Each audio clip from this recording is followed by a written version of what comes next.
我不确定那个孩子是不是他的。你再给我说一遍！哟，别嚷嚷，别嚷嚷，别嚷嚷！谁？嘘，我。你跑到我房间里干什么？二姐，我就3天假期，所以有件事情必须今天告诉你。什么事儿呀？大半夜的。我怀孕了。说什么？你怀孕了？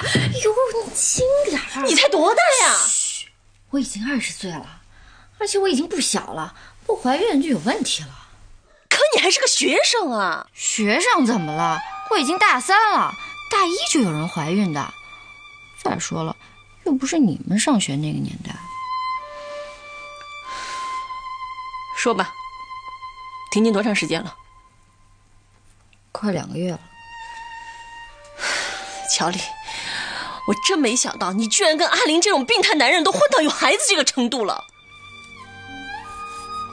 姐，坦白说，我不确定那个孩子是不是他的。你再给我说一遍！哟，别嚷嚷，别嚷嚷，别嚷嚷！我是因为信任你才告诉你的，除了你，我不会再告诉别人了，姐。我也一直很信任你，可是我真的没想到。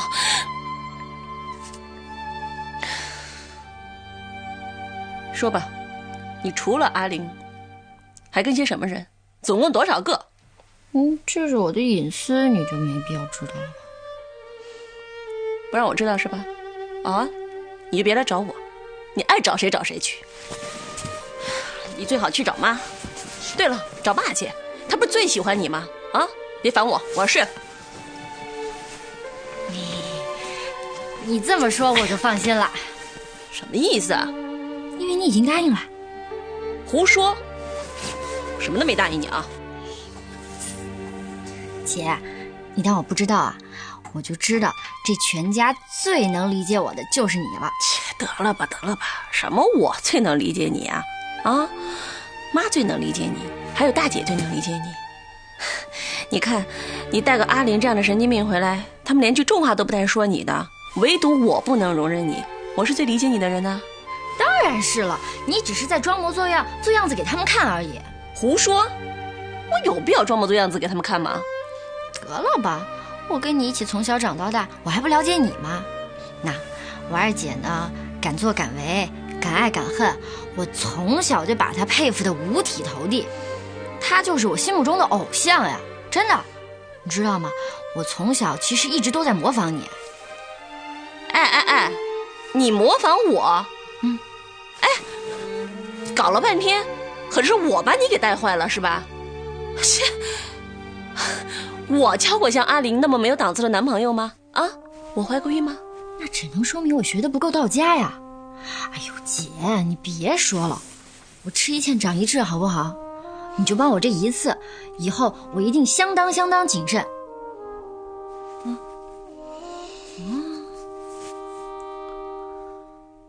说吧，你想让我怎么帮你啊？你在金山市认识的人多，路子又活，你就帮我找一个可靠的医院，带我去做了，行不？不行，金山市认识我人太多了，我一出面，那谁都知道了。可是他们不认识我呀，你只要不告诉他们我是谁就可以了。那你是谁呀？你总得有个说法吧？无所谓，单位同事、同学的女朋友都行。姐，乔丽，这事儿会不会有什么危险呀？你这要出了什么事儿，我怎么给爸妈交代呀？绝对不会有危险，你放心吧。我们学校好多同学都做了，就连学校的医院都能做，上午做完，下午还能上课呢，真的特别简单。你得了吧你，特别简单，特别简单，你还找我干什么呀？那你上学校做去。那他不是有医疗费，还有营养费什么的，加起来得好几千块呢。要不然我回来找阿玲干嘛？你真以为我舍不得她？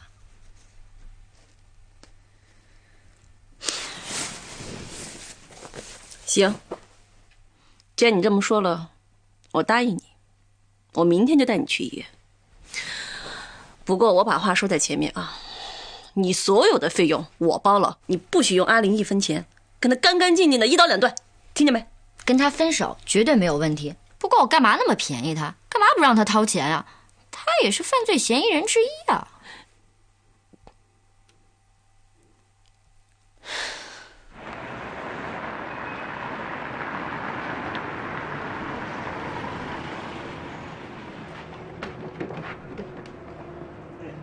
肖书记，哎，主席，听说那个欧阳煌真的走了？是，他有事儿，急着回美国了。真是为他太太的事儿吗？那还能因为什么事儿呢？昨天他可已经到矿务局门口了。多亏他没有进去，要不然这件事情又悬在半空了。梁厅长呢？在房间等您呢。肖书记，有件事儿我想跟您说一下。什么事儿？我能不能到市里工作啊？为什么？郑局长跟我说，承包白马矿这个人肯定要自己做矿长。梁厅长就让老郑征求我的意见，如果实在不愿意离开白马矿，只能安排我做党委书记。做党委书记有什么不好呢？嗨，这煤矿一承包出去，企业性质就变了，人家民营企业家，谁愿意咱搭个婆婆过去？那你就好好和人家合作，别把自己当婆婆。